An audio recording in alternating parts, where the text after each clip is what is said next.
All right, with us now, Congressman Dan Crenshaw, Republican from Texas, who leads the Congressional Task Force to combat Mexican drug cartels.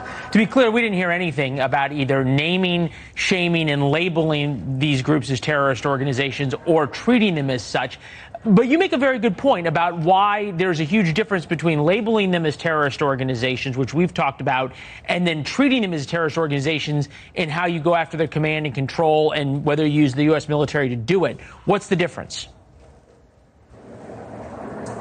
Yeah, so I mean, there's a legal difference. The side effect that we point out is that if you label them an official terrorist organization, well, that has a side effect of making a credible fear claim for asylum seekers much greater. Also, if you hear from DEA, it might mess up some of their ability to do unclassified criminal investigations through law enforcement means to actually prosecute these people. To simplify it for everybody, you absolutely need to treat them like terrorist organizations. You have to target them the same way that we targeted ISIS. You use intelligence, you use sources on the ground. You work by, with, and through your partners in Mexico. You work through the Mexican military. The Mexican military is already at war with these cartels. I hear what you're saying. I'm thinking back almost 2 years now when President Biden said to the Mexican First Lady that Mexico isn't in our backyard, it's our front yard, on and on and on. But you made a good point, by, with, and through our partners.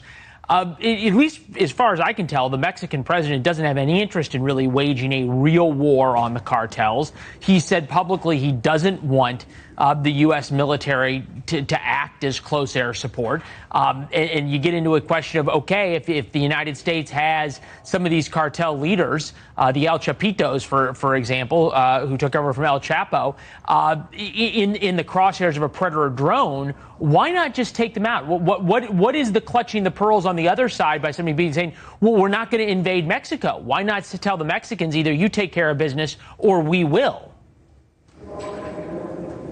Yeah, well, my message to the Mexican government is also really simple. You need to be asking us for help, right? If you think the fentanyl problem is all our fault and we're the ones supplying cartels with arms and all of that, okay, fine. Think what you want to think, but then you need to ask for our help to actually stop it. Because whether an American's flying that drone or a Mexican is flying the drone, whatever, but they should be killing the cartel members who are actively at war with the Mexican military.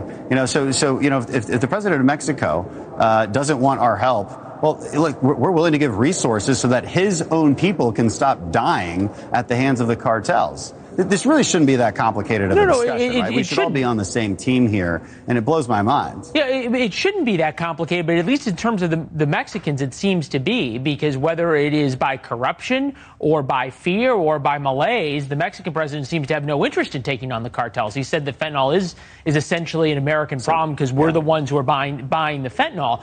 I get wanting to partner with the Mexicans, but if the Mexicans don't want to partner with us, then either we take care of business or we don't. So I'm trying to figure out how we're going to actually take the fight to the cartels if the Mexicans don't change their tune.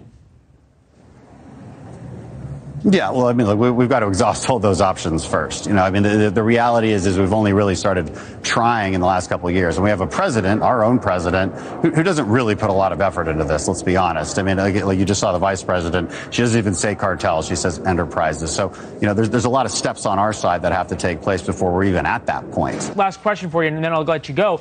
Do we actually believe in its current form that the Mexican government could take on the cartels? You know better than anybody from your time in the military, the Navy, and the SEALs, how difficult it is to take on an entrenched militant group that effectively owns territory, which they do in northern Mexico. They're narco states there. The Mexican military has been thrown out.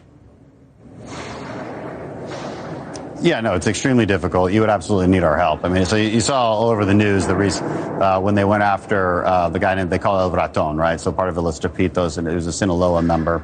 Big battle, lasted a long time. Mexican army fighting through, I think, like 10 or 12 miles of barriers and serious combat to get to the guys that were on target.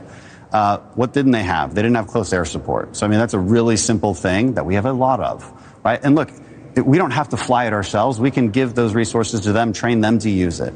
But again, we have Democrats in Congress right now withholding basic arms. I mean, just your typical, squad-operated weapons or your typical ARs, withholding those kind of arms to the Mexican military. So we've got to get ourselves in order here too. All right, because we have our own people in government withholding that aid.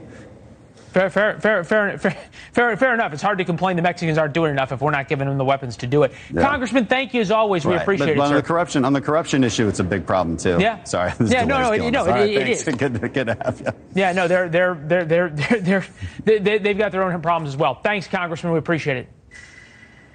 Thanks for having me.